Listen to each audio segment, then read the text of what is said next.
Samahan niyo ako mag-food trip sa Binondo.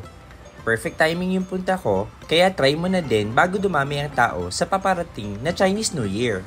First stop is yung Bicho Bicho for 75 pesos. For me, perfect yung milky flavor.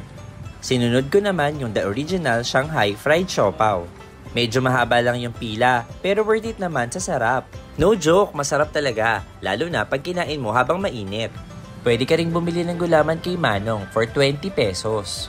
Tapos dumiretso ako sa Ongpin Street at narating ko na ang Veg Select, known for their famous fried xiaolongbao. 9/10 for me.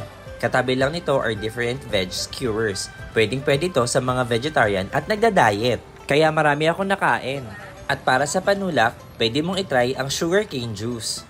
Pumunta naman ako sa Dongbei Dumpling for their kuchay. They offer different kinds of dumplings. Kapag natikman mo to, promise, it melts in your mouth. Then we went to East Garden for their fresh lumpia. Na-amaze ako sa crispy seaweed inside. For the dessert, duman ako sa Lord's Toast for their egg tart. Grabe, heaven ang lasa. 10/10 for me. Hindi mawawala ang favorite kong Baker's Fare Daisopia. All day bagong luto with the same old taste. And to top it all, bumili ako ng tikoy sa Eng Bitin. Bitin pero busog ang pagpunta ko sa Binondo. Thank you for watching!